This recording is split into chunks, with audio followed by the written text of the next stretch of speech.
ये वो बाजार है जिसकी तर्ज पर जयपुर के मुख्य बाजारों का निर्माण किया गया है, लेकिन आज ये बाजार एक तबाही का गवाह बना है।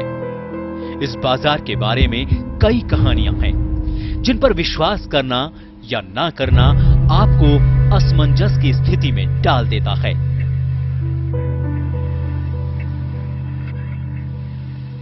कहा जाता है कि सूर्यास्त के बाद आज भी ये बाजार दोबारा रोशन हो जाता है और फिर शुरू हो जाती है इस सुनसान बाजार में चहल पहल और खूब की जाती है खरीदारी, लेकिन इसमें शामिल नहीं होता कोई इंसानी वजूद।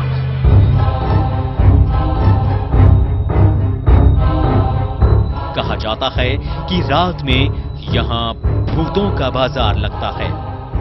ये कहानी है या सच? इसी सच्चाई की तह तक जाएंगे हम आज।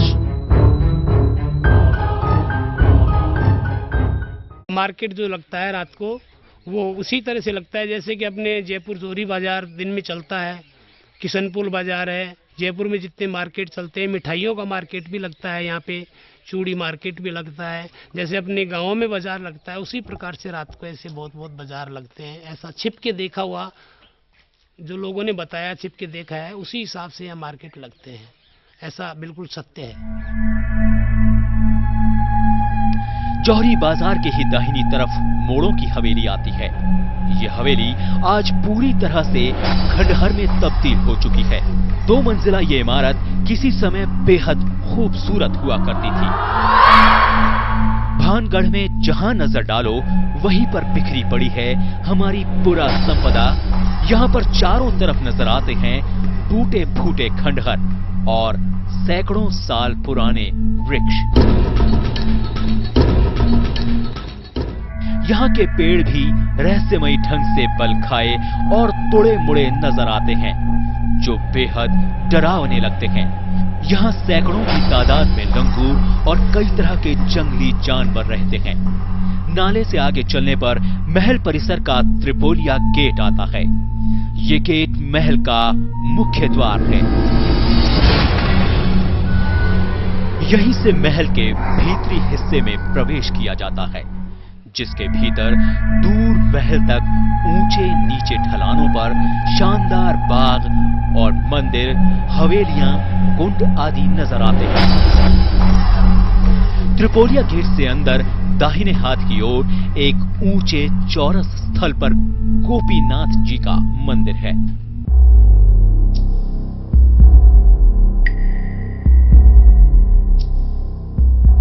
भानगढ़ के मंदिरों में से एक मंदिर है गोपीनाथ जी का मंदिर, जो 16वीं सदी की नागर शैली को पेश करता है।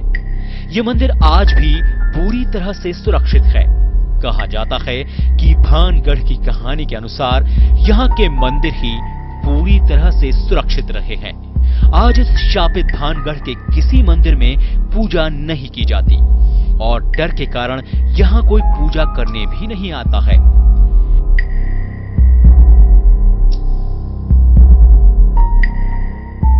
पास ही सामंतों की बड़ी हवेलियां हैं। महल तक की पगडंडी के बाएं हाथ की ओर सोमेश्वर मंदिर और 2 कुंड हैं, जहां वर्ष भर पहाड़ों से जलधारा आकर मिलती है। इस मंदिर के गुंबद पर बनी कलाकृतियां उस जमाने की कला का एक नायाब नमूना हैं। महल के मुख्य द्वार से अंग्रेजी के Z आकार का रास्ता महल के अहाते में जाता है। भानगढ़ को भूतहा रूपाकार देने में वक्त के साथ साथ इस महल से जुड़ी किंवदंतियों और लोक कहानियों का भी हाथ है। स्थानीय क्षेत्रवासी और आसपास के इलाके के लोग अपने बुजुर्गों द्वारा बताए सच्चे झूठे अनुभवों को सच्ची कथाओं की तरह प्रचारित करते हैं। इससे लोगों में डर के साथ साथ भानगढ़ के लिए आकर्षण भी पैदा होता है। तो हम लोग दिल्ली से आए हैं ये देखने के लिए कि वाकई में ये बात सच है, लेकिन इन खंडरों को देख के और ये मंदिर, यहाँ का एटमॉस्फेयर देख के तो ऐसा लगता है कि शायद कुछ ना कुछ यहाँ पर है। इन किंवदंतियों को यहाँ के स्थानीय लोगों ने भी इतना ही पुख्ता कर दिया है। आवाजें आती हैं रात को, शंख की आवाजें आती हैं, और अपने आरती जैसे होती है झालर जिसको अपने मंदिरों में बजती है, ऐसी आवाज़ें भी आती हैं। और कुछ गूंज ऐसी भी आवाज़ें आती हैं, गम गम जैसी आवाज़ें भी यहाँ पे महसूस होती हैं रात को।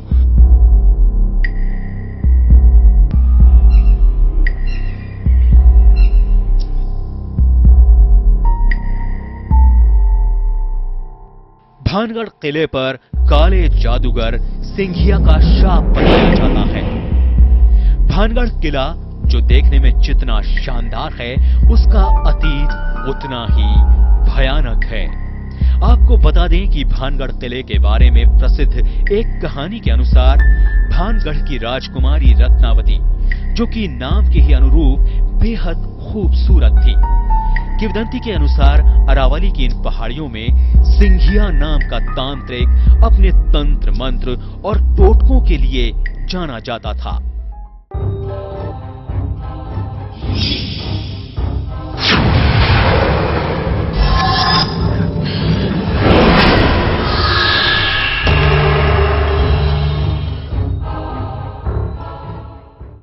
ऐसा बताया जाता है कि तांत्रिक राजकुमारी के रूप का दीवाना था और वो किसी भी तरह राजकुमारी को हासिल करना चाहता था। राजकुमारी को पाने के लिए उसने सिर में लगाने वाले तेल को अभिमंत्रित कर दिया।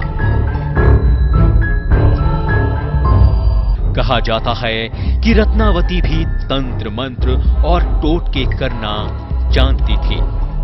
उसने अपनी शक्ति से तेल के टोटके को पहचान लिया और तेल एक बड़ी शिला पर डाल दिया। शिला तांत्रिक की ओर उड़ चली। चट्टान को अपनी ओर आते देख तांत्रिक बौखला गया। उसने शिला से कुचल कर मरने से पहले एक और तंत्र किया और शिला को समूचे भानगढ़ को बर्बाद करने का आदेश दिया।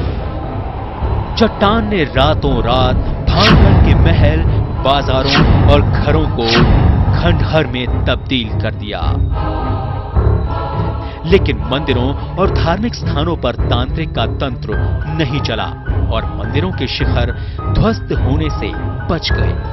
आसपास के लोग अभी भी यही मानते हैं कि रत्नावती और तांत्रिक के आपसी टकराव के कारण रातों रात मौतों के कारण ये जगह शापित हो गई और आज भी यहाँ उन लोगों की आत्माएं विचरण करती हैं।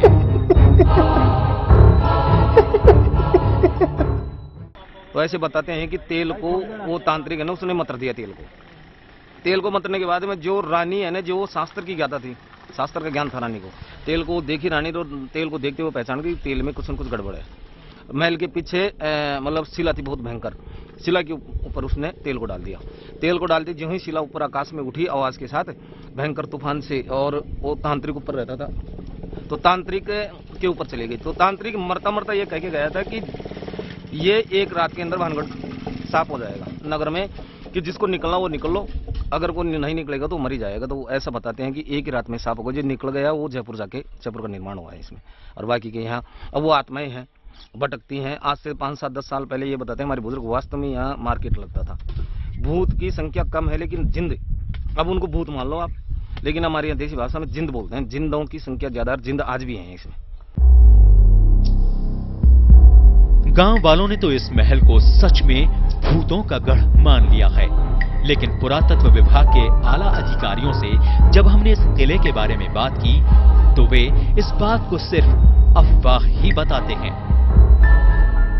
कुछ लोकल लीजेंड्स में इस तरीके की अफवाहें हैं कि वो भूता महल है या भूत बंगला है या इस टाइप का, तो ये सब भ्रांतियां और भारतीय पुरातत्व सर्वेक्षण इस तथ्य को डिनाई करता है। ये कोई तथ्य नहीं है, लोगों के द्वारा फैलाई गई अफवाहें हैं।